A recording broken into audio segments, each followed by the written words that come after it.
Hello, everyone. Thank you, and welcome to Laugh and Learn Human Design Authorities, Part 6, with the amazing Jennifer from My Holistic Self and Holistic Self Counselling, and the co-host of Twillo Talk Live.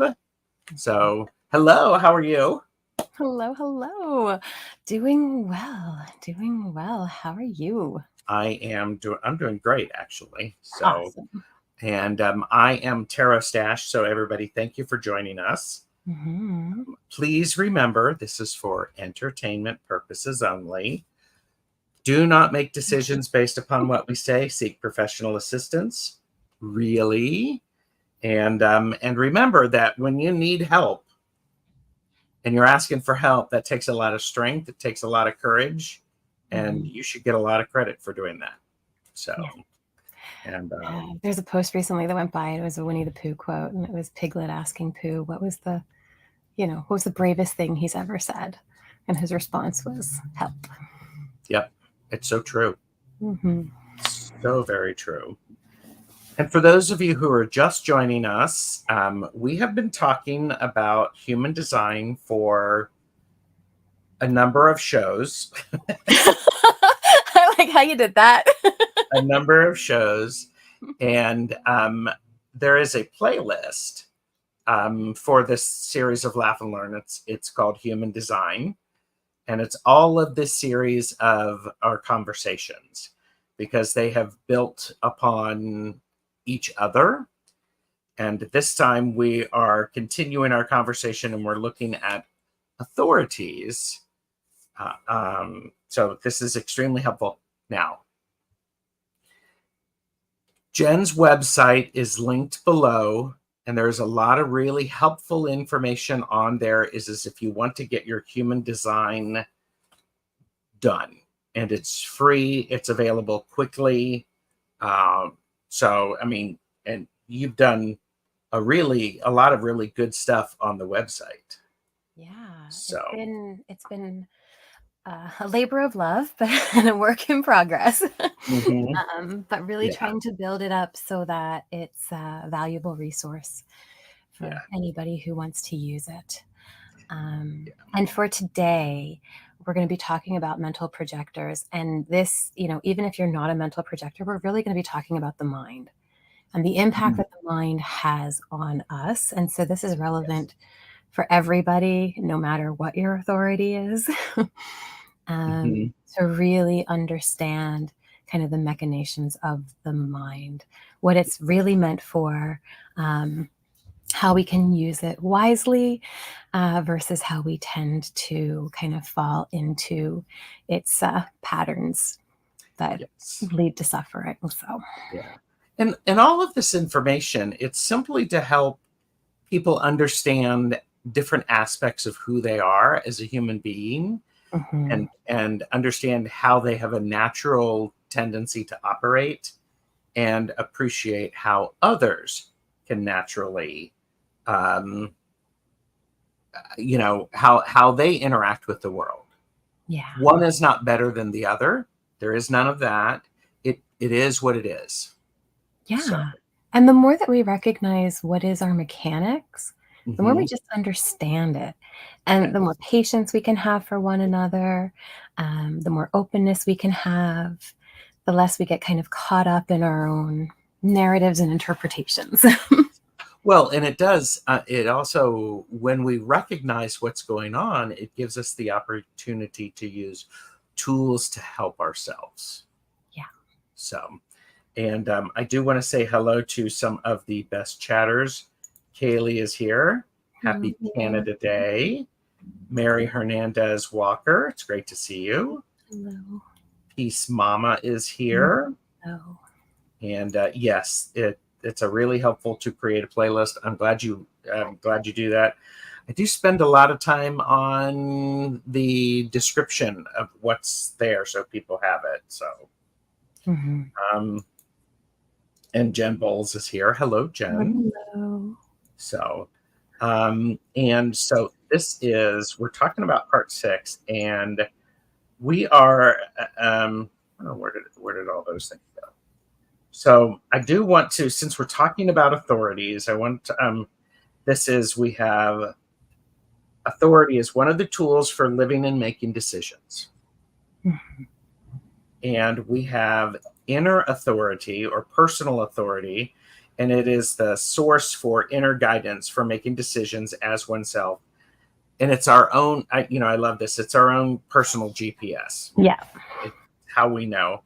And then there is outer authority, and that's the proper realm of the mind, liberated from decision making and able to use its gifts in service to others. Yeah.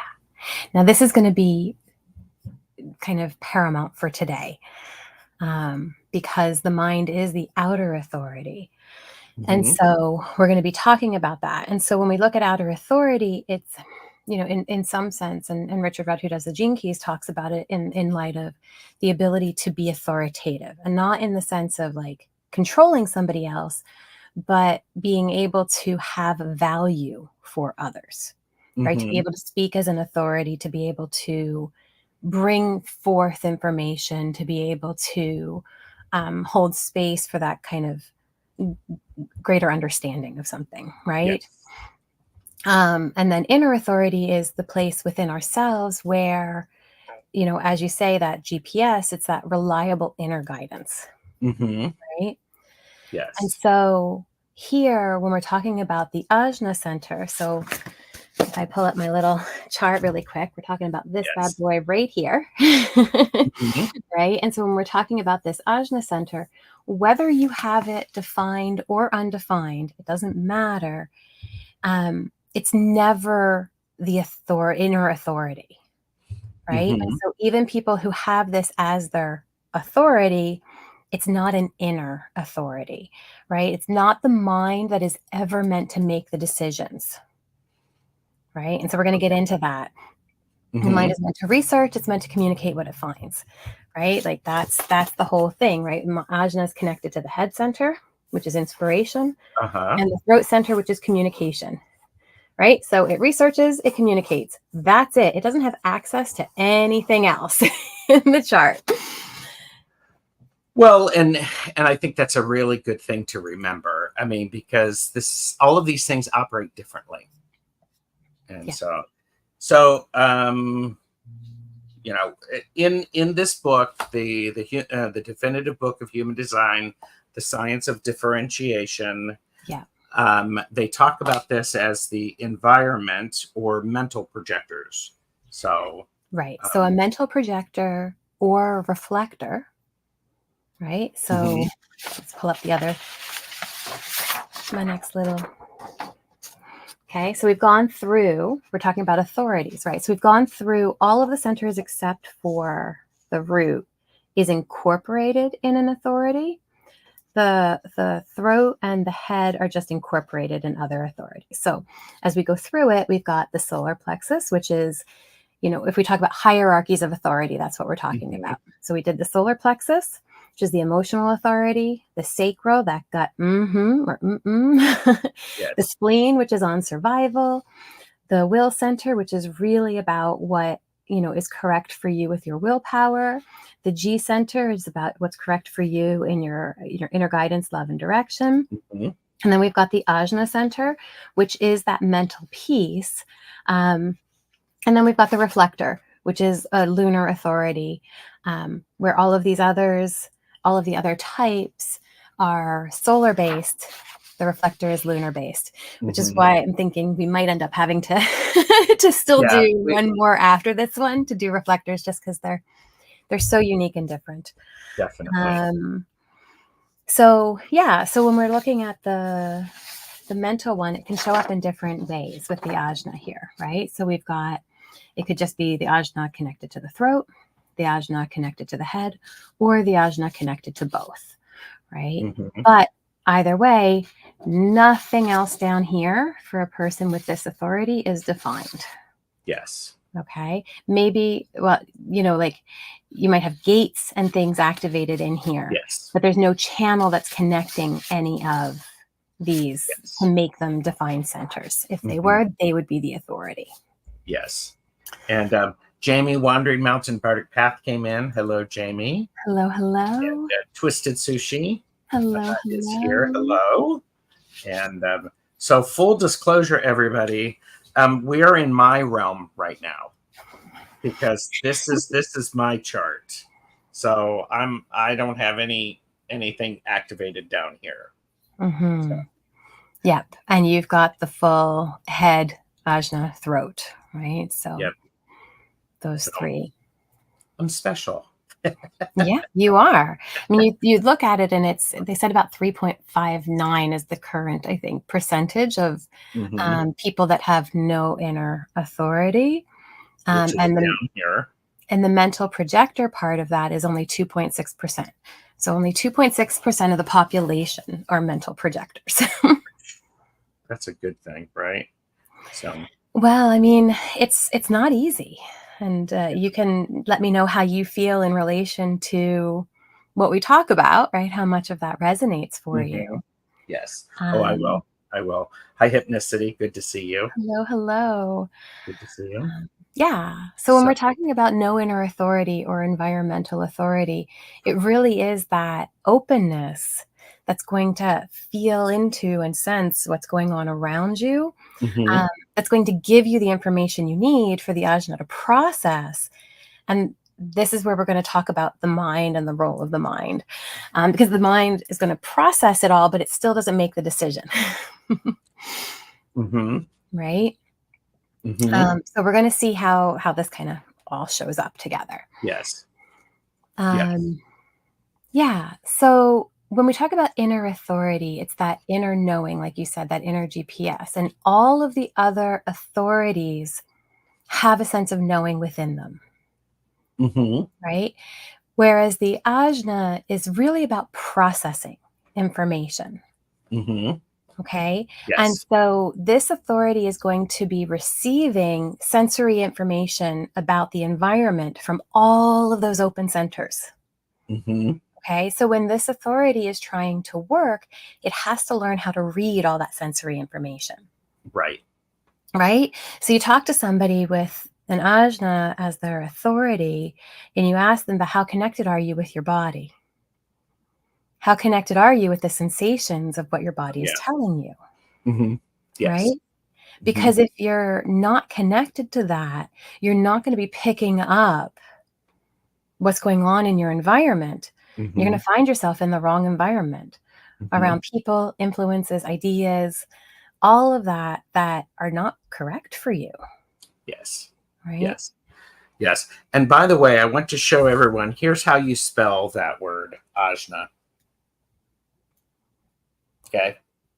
Because if like me, if like me, I'm taking notes. I'm looking, how do I spell that? So we'll do that. So, but okay. What if I'm the type that that questions authority? Question authority. Anything that's outside of yourself. Yes. Yes. So this, we're not necessarily talking about what's going on outside. We're talking about what's going inside. So we're talking a different authority.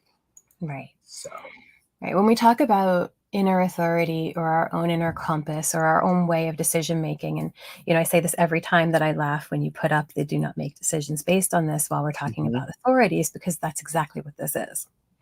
It's how do I make informed decisions based on my authority, my unique authority, that's going to give me accurate insight into what's correct for me, not what an outer authority or what somebody else is telling me I'm supposed to do.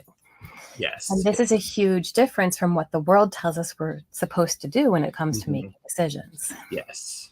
Very true. So, yeah. So we talked about the last time, we were talking about the authority, and it's one of those things like, and I think you just said it.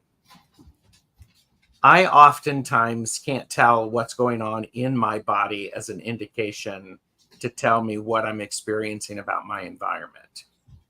So, Well, and that's tough because the very first question that somebody with this authority needs to address is whether or not the environment is correct for them. Okay. Right? And so if an environment is not correct for you, you have to be able to recognize that and figure out how to shift that environment. Right? And so this is the same when it comes to reflectors, and this is kind of why we were thinking about maybe doing a little bit of this together, is because reflectors are completely open with no defined centers. Yes. And so environment is everything. But here with the mental projector, it's still huge, because if you're in an environment that's not good for you, then all of the information that you're filtering in order to gain an understanding of what's going on is not going to be correct. Right? And so if you're able to tap into that openness and feel what's going on around you, if something doesn't feel correct, you're going to go, something here is not good. Yes. Yes. Right? Yes. And this isn't the same as like the mental process of being, because being a mental projector, having a defined ajna, period. I have a defined ajna, but I have other things defined, which make that not my authority. But when you have a defined ajna, your mind is always active. Right? And it's really fascinating because, we talk about, especially, now we talk about these, shutting off the mind, quieting the mind. How do we, come to this place of, no mind? And anybody who has an open ajna, go for it. If you have a defined ajna, the mind doesn't stop. No. Right? So it's about learning how to navigate the mind. Sure. But it's not about shutting it off. A defined ajna is never going to shut that mind off. Right? And so then we get into these places of, well, just meditate more, just do a little bit more of this, no. It's not. Oh, I am so making a short of that. Just meditate more. No. Thank you for that. Right? I mean, it's a beautiful thing to be able to observe the mind. Yes. Right? To understand the mind. And so, even when we think about what meditation is, there's so much out there about quiet the mind. Okay, great. Undefined ajna, go to it. Defined ajna, witness the mind, observe the mind. Right? Both of these tools are important because if we try to fit ourselves into a box that doesn't align for us, we're just going to drive ourselves batty. Yeah. Right? And then feel like, well, I'm a failure. I can't do it. Why doesn't this work for me? I must be doing it wrong. No. If you've got a defined ajna, it's not going to stop. Yes. Right? Yes. But what you can do is take that step back and watch it. This is where meditations like leaves on a stream and things like that are so powerful, because it's about learning to observe the mind and not get caught up in the mind. Yes. Yeah, it is that shift to you move from active participant to observer. So Kiba is here. Hi, Kiba. Hello, hello. Twisted Sushi said, I'm a projector too. It's tricky. Projector energy is it's a different energy. Yes. For sure. Yeah. We're both projectors, so I feel ya. Yes. Oh, yes. And Kaylee said, I don't have a defined ajna, but feel that way always. Brain goes nonstop. Yeah. Well, and this is the other piece. So for an open or an undefined ajna, you have to pay attention to what you're picking up from everything around you. Right? If your mind is going nonstop, that's not all yours. Right? Yeah. And so you do have to know what is mine and what is yours, and that's a very helpful thing, especially for a lot of people who are empathic, who are sensitive, whatever you want to call it. It's one of those things. Okay, what is mine and what is the others, so that I can keep the two of them. And that's why it doesn't matter if somebody's defined or not. When I'm doing therapy in my practice, the very first thing is observe. It's always got to be observed. Yes. Right? Yes. Can I notice what's happening? Mm-hmm. Because if I can't notice it, I can't do anything about it. Correct. Right? Correct. And whether we're defined or undefined, we have to be able to notice what the mind is doing. Absolutely. Yeah, it's Yes. it's very enlightening to observe the mind. And Kaylee said it makes sense. And Mm-hmm. Fatima is here. Hello. Good to see you. 62. Yeah. So, Yeah. mm-hmm. Yeah. And so, when we talk about the mind, I think for some, people, you hear, okay, I'm a mental projector. And I don't know if this was the case for you or not, Gerald, but it's like, oh, well, then I use my mind. Right. Mm-hmm. That's what one would think. That's what I would think. Yes. Right. And that's the thing is the mind will try to step in anytime you ask yourself a question. The mind is going to try to influence it, right? Yes. To intervene, to make it so that you can't actually figure out what is aligned for you or not. Mm-hmm. Right. One of the examples that I thought was really cool was for a sacral person, so not a projector, but anybody who's a generator, a manifesting generator, if that sacral is defined, it's about yes or no, right? So you might say to somebody who's a generator, let's say with a sacral authority, we'll leave solar plexus out of it for a minute, and you go, hey, do you want to go out to eat? And they go, yeah, definitely. And then the mind jumps in and says, I want to go out for Chinese food. Yes. Right? But if you were to ask that person, do you want Chinese food? Their sacral may actually go, Right. Right? Yes. But Yes. the mind has immediately jumped on the sacral response and started to roll with it. Mm-hmm. Right? Yes. And so even when we listen to that response, there is that potential for the mind to jump in. And that's why I say this is such an important piece for everybody. It doesn't matter if this is your authority or not, but to really understand the way that the mind works Mm-hmm. is going to help with releasing the mind so that it can't keep intervening and it can't keep trying to hijack your decision making. Yes. We don't like it when the mind hijacks the decision making. Well, it thinks it's the boss. Well, I mean, and the mind is great for decision making that is not based upon the stuff that we're talking about, what is right for us in the core. Yeah, the mind is great, and we'll look at it, but the mind is great for research and communication. It's like that's its hub. Yes. Right? But that's all it's good for. Mm-hmm.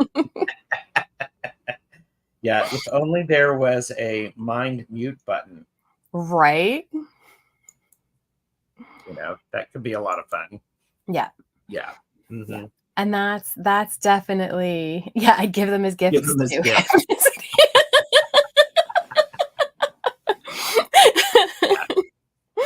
Definitely. Oh, yeah. Mm-hmm. Definitely. Yeah. And that's the thing is like the mind comes up with all kinds of ideas. And, there's a book I love. It's called No Self, No Problem. And it's about neuroscience kind of catching up to Buddhism is the theme of the book.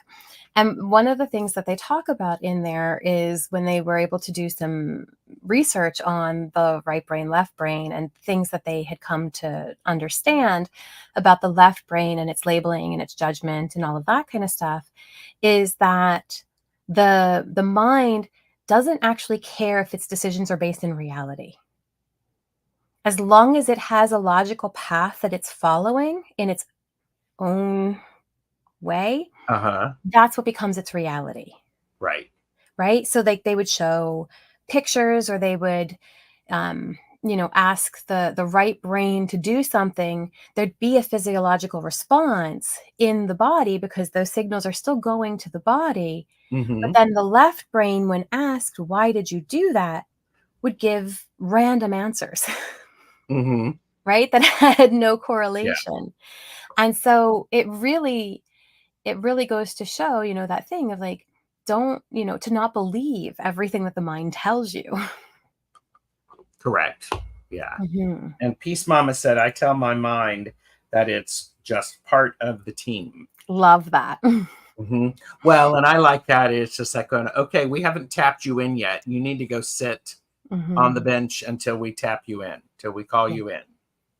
Well, and this is, so I was going to get to it in a little bit, but we can talk about it now. So the Ajna Center, I'm just going to pull up this one again. Okay. Mm-hmm. So we've got motor centers. We've got 4 of them, right? So we've got the sacral center, we've got the solar plexus center, the will center, and the root center, right? So these are our motor centers. Mm-hmm. Now we've got 3 awareness centers. We've got the spleen, the solar plexus, and the ajna. Those are our awareness centers. Okay. Right? The solar plexus is a motor, so it can act on its awareness. The spleen is connected potentially to motor centers, right? Mm-hmm. So it has capacity to act on its awareness. Yes. The ajna has no access directly to any motor centers, Mm-hmm. right? It does not have capacity to act on its awareness. It can communicate its awareness, and it can do research for its awareness. Okay. Right?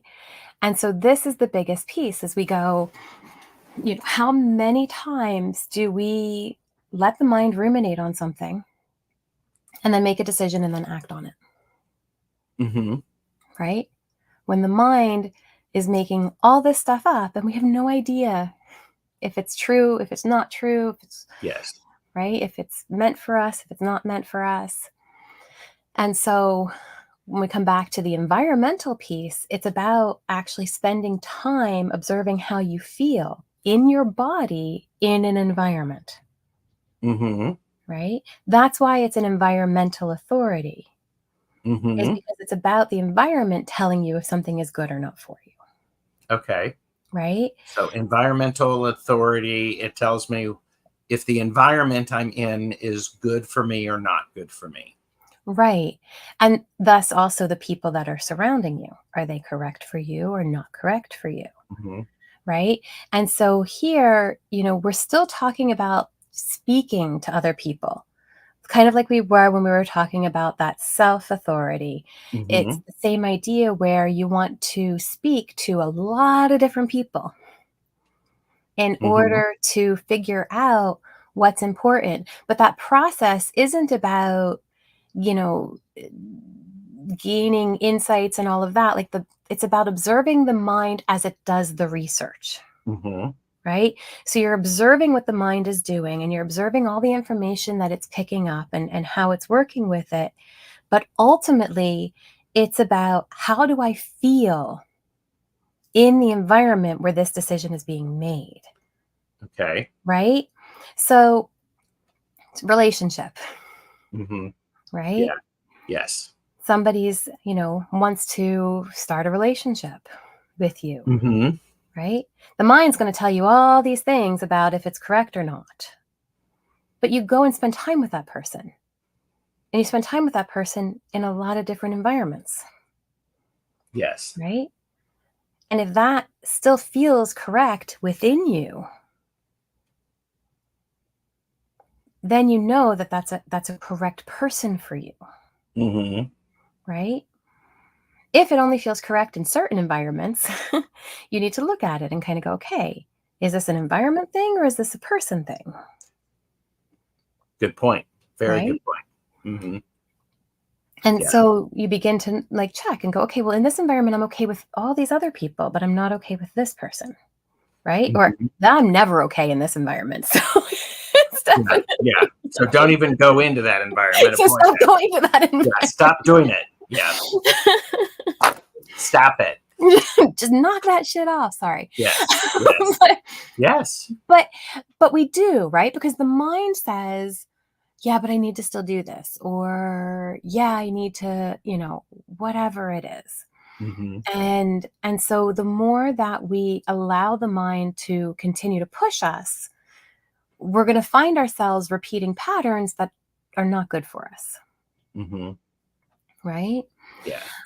So this kind of, importance now that we're recognizing, and this is like a vital importance for the mental projector, who you trust to share these processes with is going to be really important too, Mm-hmm. because you want to make sure that that person isn't going to try to give you too much advice or feedback, Yes. right? Because they're meant to be a sounding board.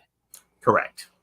So you share something with somebody and they go, yeah, but you should do blah, blah, blah, blah, blah, blah, blah. That's their mind jumping in, Yes. trying to dictate the situation for you, Mm-hmm. as opposed to allowing you to just ruminate your way through Correct. the experience, Yes. right? Yeah. And I Well, think, yeah, go no, ahead. go ahead. Oh, I was just thinking the importance of noticing, for me, noticing the people who allow me to do that rambling and they don't kick in with that problem solving. It's like, I'm not there yet. This is not a problem to be solved. So, Mm-hmm. so, and Yeah. Peace Mama said, I hate fighting my mind. LOL, it's necessary to call on the rest of my senses to stay balanced.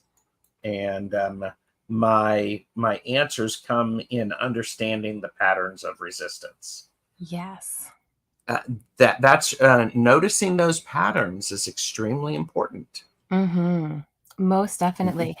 And so we look at patterns, right? Because this is thanks for bringing that up, because it's so true. And we look at that and we think about, okay, the the ajna center, biologically, it's connected to the pituitary glands, right? So it's about Mhm. how they give instruction to the body, right? So it's constantly sending these messages through. And it's coming from all of these different kind of aspects of awareness within our perception, right? And so our perception is constantly shifting based on where our awareness is, Mhm. right? So being able to really understand these patterns is huge, Mhm. because you're going to begin to understand what, where the mind tends to go. And so when we look at it, we've got, when we look at circuitry, right, we've got collective circuitry and individual circuitry. And so the collective and the individual. There's tribal, but that's all down here, so we're not going to get into Mhm. that one.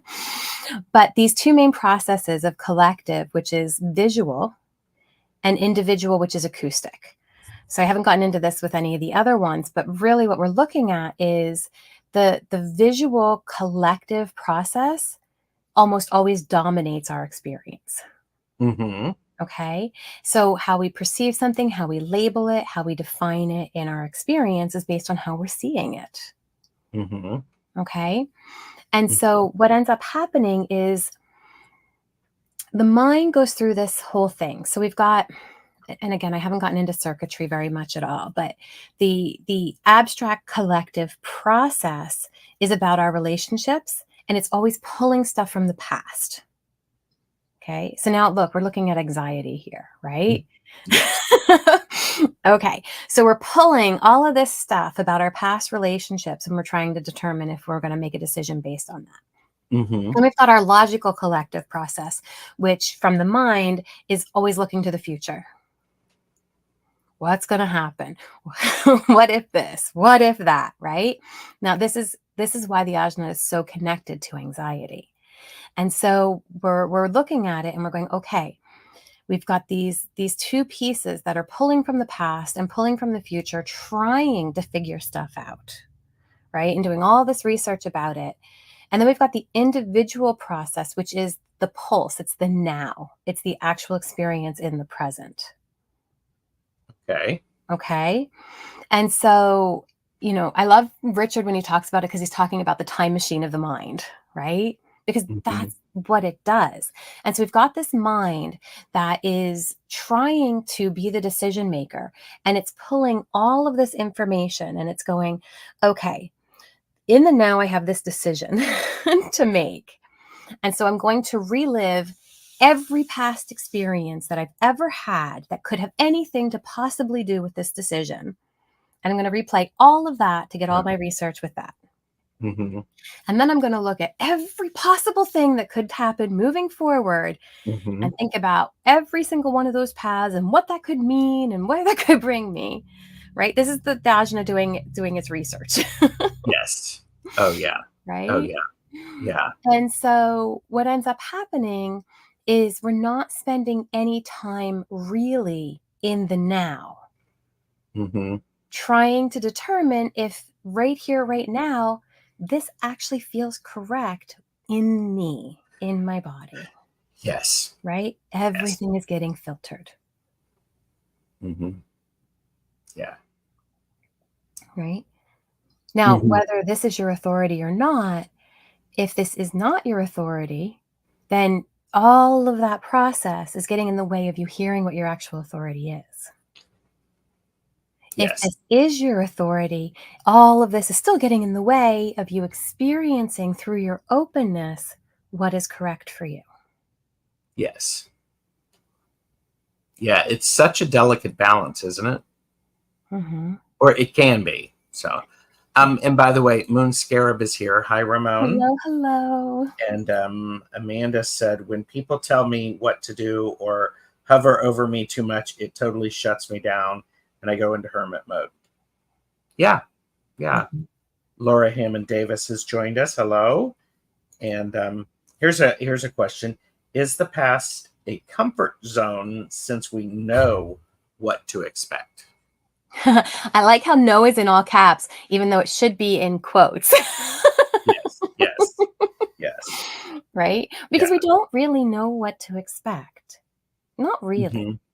I mean, there are certain things where we recognize, okay, this particular person has this particular pattern. And chances are, if I do this thing, this pattern is going to repeat. Yes. Right? And so there is that piece that we have to take into consideration. At the same time, we don't really know, Hmm. right? Yeah. And so to get caught up in that, I think we do. I don't even know if I'd say comfort zone. It's familiar. Yes. It's familiar because sometimes we are familiar with being in a situation that's not the best for us, but we stay in that because it's familiar. We know how to operate in that. Yeah. So, and Kaylee brings up, and usually while when we are trying to fall asleep, we have that dialogue. Yeah. This is where things like the basic exercise and stuff like that are so beautiful. I've done it on Twiller Talk a whole bunch of times. If you guys are interested, you can even send me a note and I'll tell you about it. But it's a reset for the nervous system because it's bringing us back into that place where we can actually take a step back and quiet the anxieties of the mind.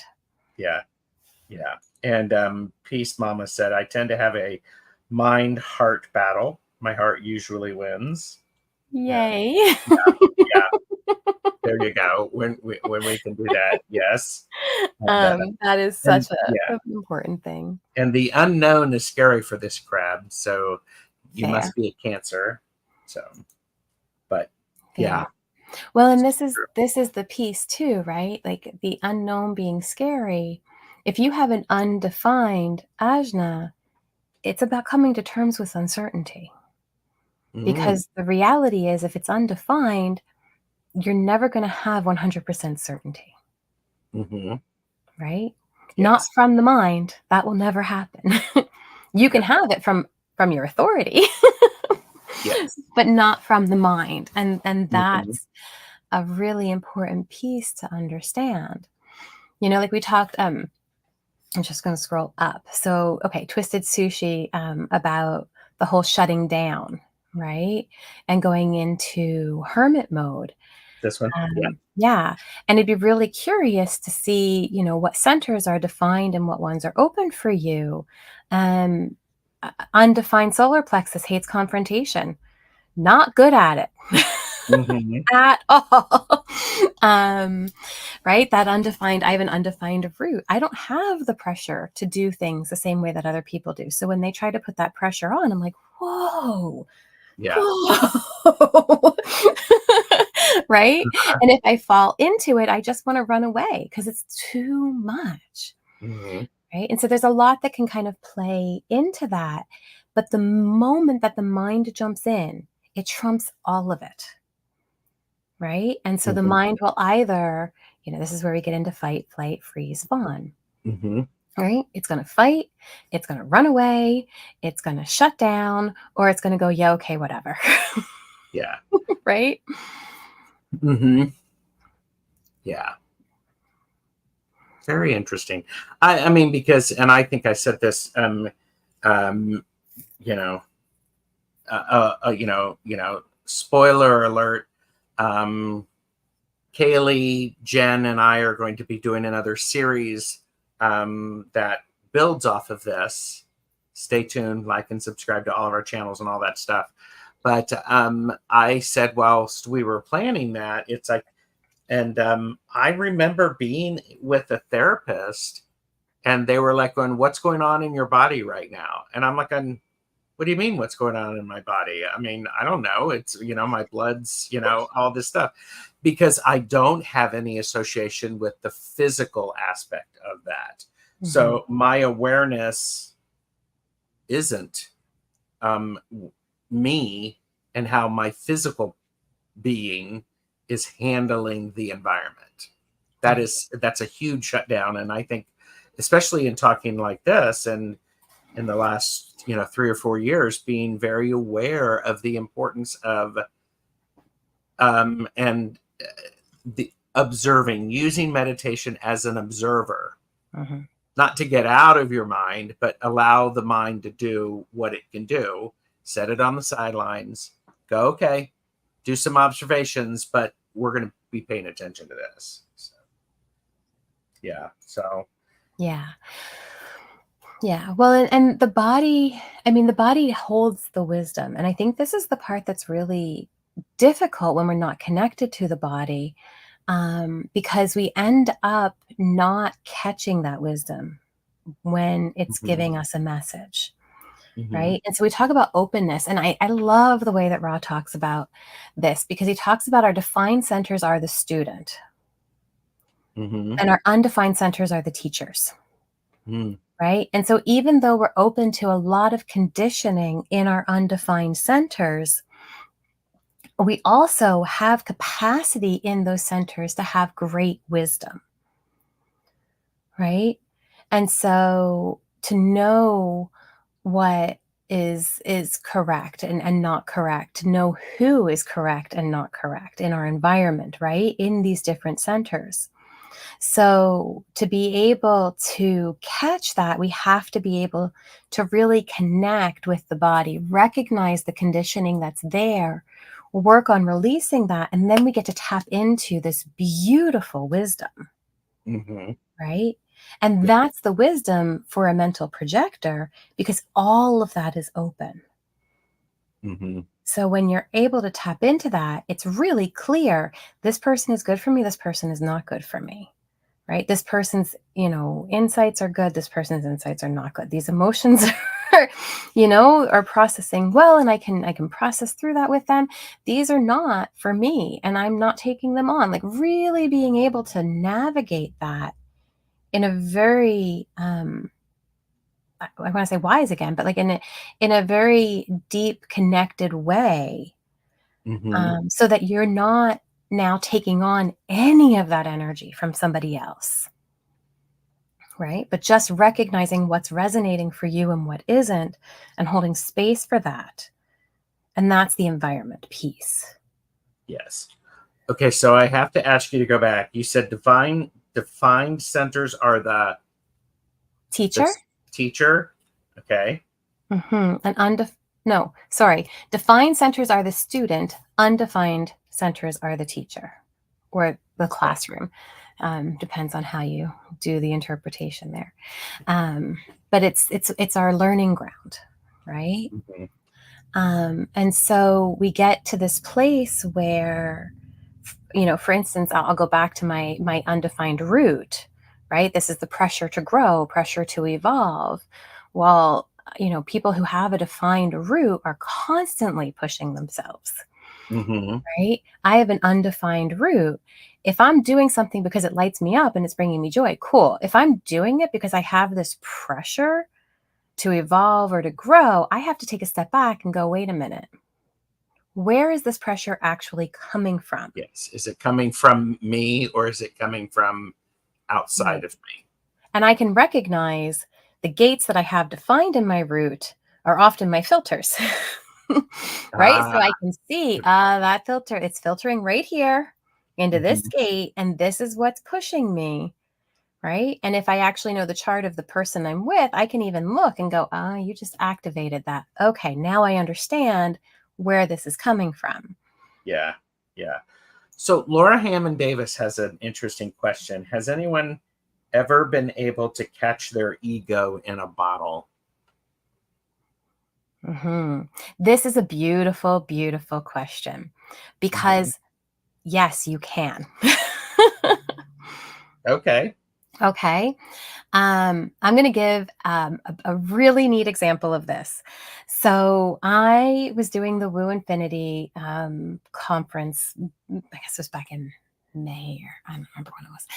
And I had so much on my plate, and I was still trying to figure stuff out as I was heading in. And my partner did some work for me to try to figure something out. And then he sends me a text message when I'm on my way in. And he said, here's the information. Bean can do the math for you. You should be good to go. Bean's my eldest. Reagan, Bean. And my immediate ego response was, that is such simple math. Of course I can do that math. I'm good at math. What the heck is wrong with you? Like, Bean's going to do it for me. I can do this math. Right. And in that moment, it was such a beautiful thing, because I was like, hold up, ego. This has nothing to do with whether or not you can do math. This was somebody showing care and concern, saying, hey, you've got somebody else there who can do this for you. Don't worry about it. Put it to Bean. It'll get done. You'll be fine. And in that moment, that ego got caught in a bottle, and I went, enough of that nonsense, and just was like, thank you so much, and left it at that. Yep. Right. Yep. But it takes being able in the moment to catch ourselves when we fall into a pattern, or when our ego feels challenged, or when it feels like, we're not getting our due for whatever it is. Yes. But to actually catch it and go, okay, I see you. I see what you're doing. I get it. Not necessary right now.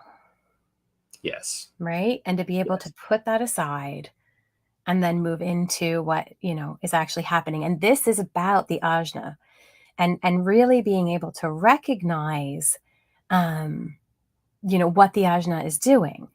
Because again, the ajna is about the throat communication, head research, right? Like it's bringing these things together.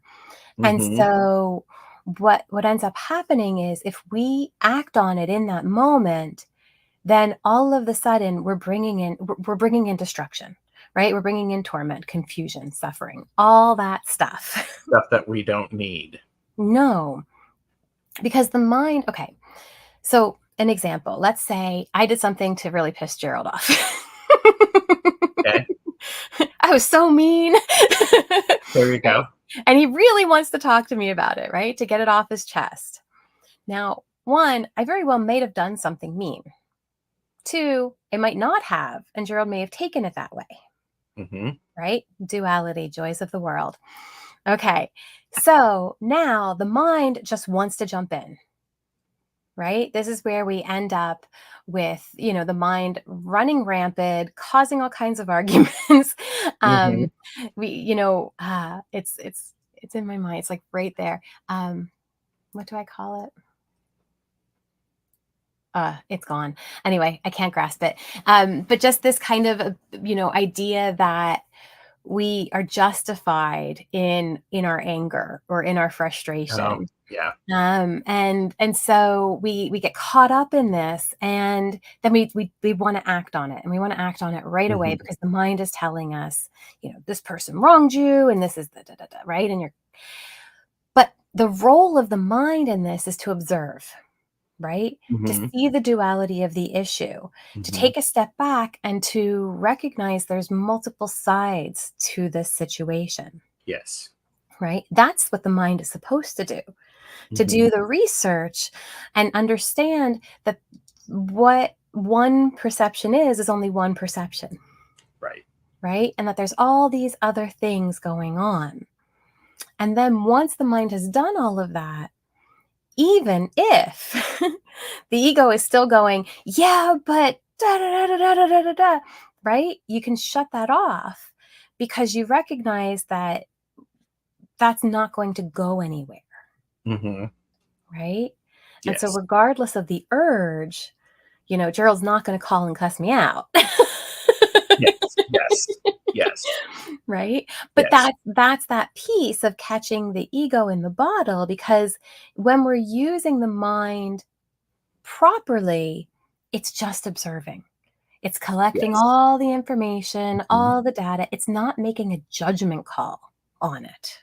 Yeah. Self-righteous indignation, that's what I was thinking. Okay. It just came. Right? Right. Yeah. And so we don't get caught up in that because we're realizing that all of this stuff that the mind is processing through is just that, it's processing. Yes. It's Right. researching. It's collecting the information. Right. Yes.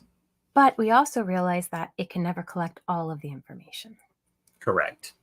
Right. And Mhm. even when it thinks it's complete, chances are there's still more information. Yes. Oh, yeah. There's always more information. I do want to get caught up in chat Yeah, there's been because, a lot. Sorry. yeah, Peace Mama said, "Do you believe the mind can be trained by the rest of the senses?" I agree with that. Yeah. And yes, the pressure sucks, Kaylee. Mm-hmm. And yes, an alcoholic won't quit until it's for themselves. Yeah. I would say they won't quit successfully until, yeah. And it was in May, the event. Thanks, Keely. And Laura said, it's very elusive when you are alone within your quiet self. Mm-hmm. Yeah, it truly is. And some Peace Mama said, sometimes I have to give my mind a gag order in order for the rest of the senses to be heard. Mm-hmm. Yes. Mm-hmm. I mean, and I think, and this is one of those things that these are all techniques that help and inform. And I would say that sense won't work for someone else, or but it could. I Mm-hmm. used to use the thing when I was trying to meditate. I was doing my spiritual exercises. I would give my mind a math book just to keep it occupied. Here, you sit here and you do this. You do this. Project just for a while. Mm-hmm. And so, anyhow, everybody is bringing up very, very good stuff. That's Yeah. so true. Yeah, definitely. Definitely. There you go. They won't get into recovery until it's for themselves. Yeah, you're right. You're right. Yeah. Well, and a lot of what you guys have said, it's so powerful and it's so true because, I'm going to go back to Laura with the elusive, right? It's very elusive when you're alone within your quiet self. And this is so true. And this is what the mind does.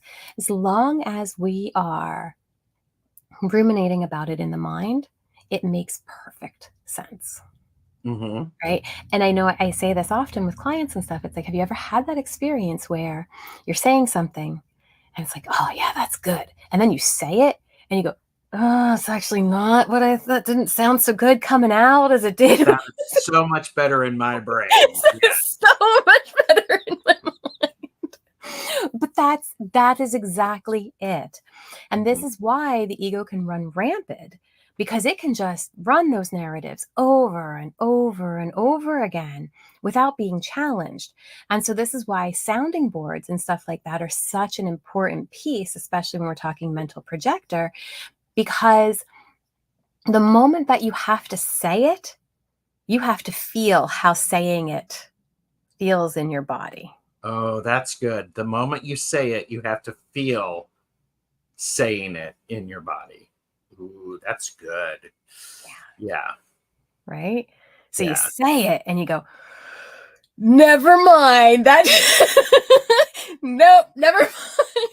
I've actually done stuff like that, Jen, where I've actually gone, you know what? I just want to take that back. Whoop, whoop, whoop, whoop, whoop, whoop. I am so sorry. I have, boy, that was awful. And that's where I'm fortunate that I have a good sense of humor to where as soon as it came out, I am like going, ooh, God, that is bad. That is dark. Or that's just not right. So, yeah. Mm-hmm. Yeah. Yeah. And so journaling, finding sounding boards, people that you can bounce things off of so that you're not just keeping it in here, Mm-hmm. right? Is going to really help everybody.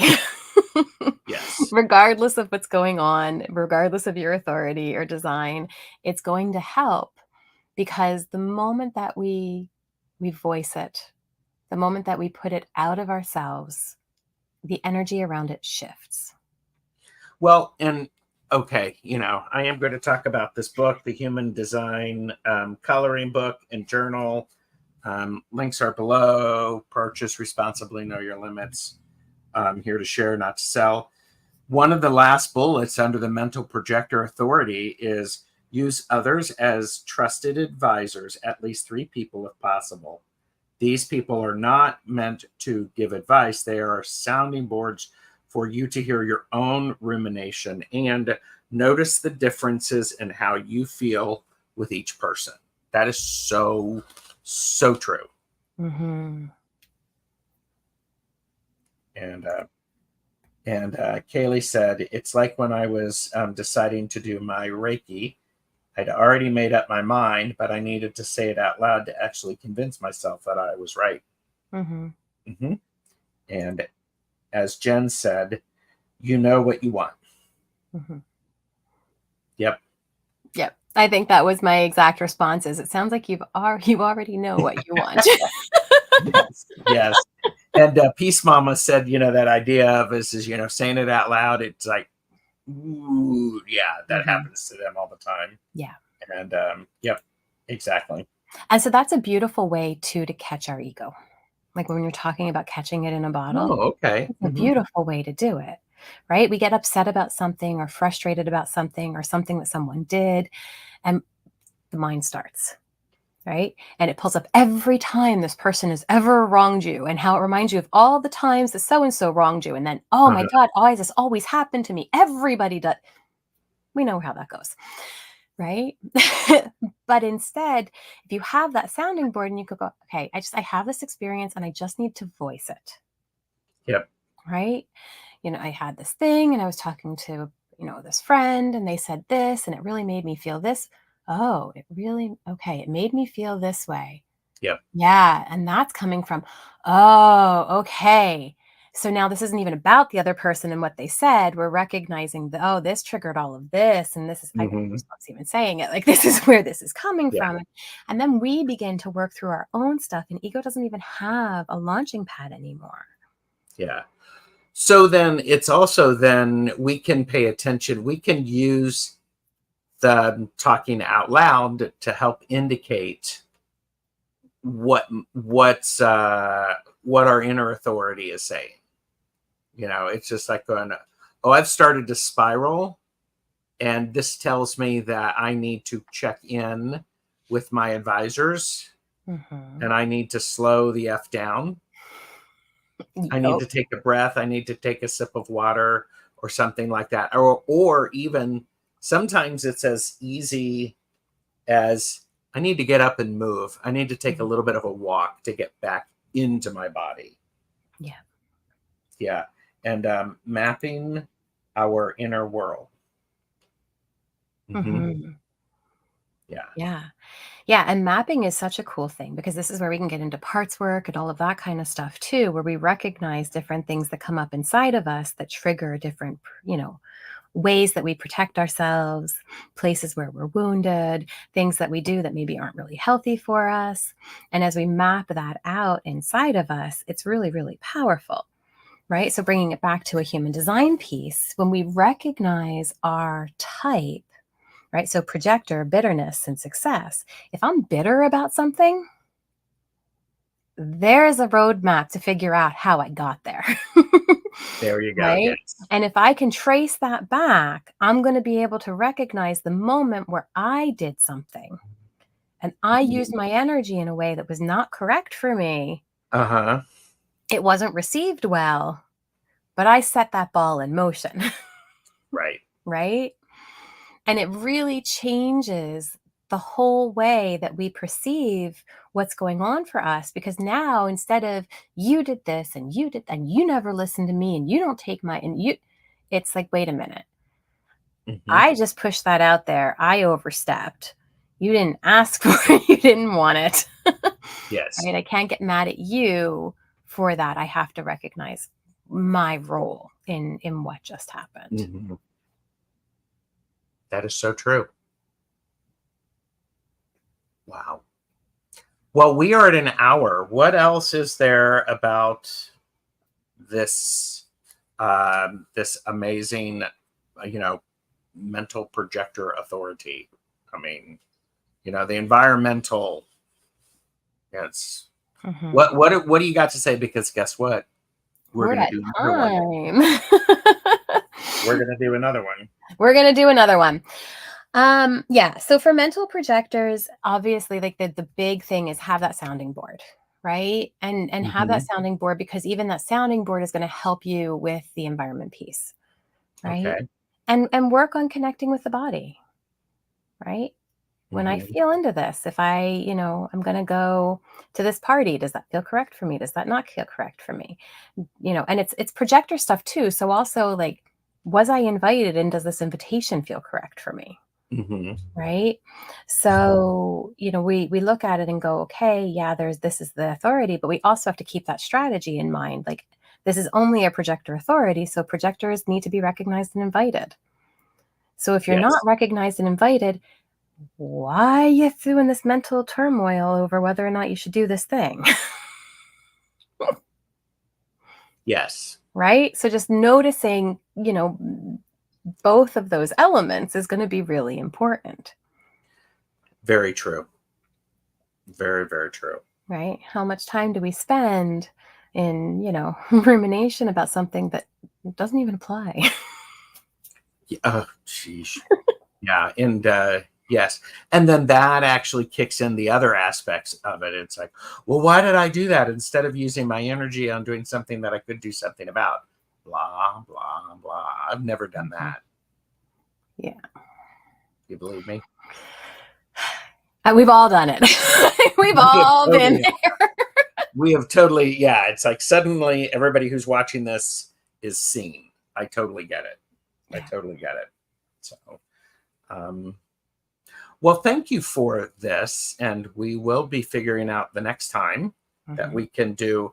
And the final one that one's a little different because it's associated with the lunar aspect. So, it's like, ooh, okay. So I'll be excited to learn about that. And so what do you have coming up on your channel? Well, we are not doing Twilio Talk today. We've taken it off. Tanis is on vacation, and it is Canada Day here, so I've got to go do something with the kids. Yay. But next week, we'll be back. 5 o'clock Eastern Standard for authentic spiritual conversation. And yeah, I hear you have a really horrible guest. Yeah, there's some guy. He's got a bit of like something going on. Yeah, he needs to clean himself up. Yay! It'll be great. It'll be great to have you next week. Those are always fun. Later today, I have caffeinated and unfiltered readings. So those are quick and to the point readings, and then it's Tuesdays with Tarot Stash exclusively on Jane the Secret Tarot, and then I'm doing readings with Sun Psychic Jean and Wisdom Seeker Joan. I'm looking forward to that, and then back and forth with Jamie and Gerald. And Wednesday, July 3rd, I have a casual with Ramon from Moon Scarab on my channel. So that's 11 a.m. Eastern. So I'm looking forward to that. So it should be lots and lots of fun. So Awesome. But yeah, and I was actually looking at July, and I'm like, wow, got lots and lots of stuff scheduled, and lots of it is fun. So this is wonderful. Yay. And so thank you for a great show. And you're welcome. You're very welcome. And Peace Mama needed this today. Oh, wonderful. Yes. And happy Canada Day. Oh, thank you. So, and to you too. And so everybody, you take care, and please do the favor and make sure that you are having enough water, because here in the Northern Hemisphere, it's hot. So please drink some extra water. Stay hydrated. So thank you all. Bye.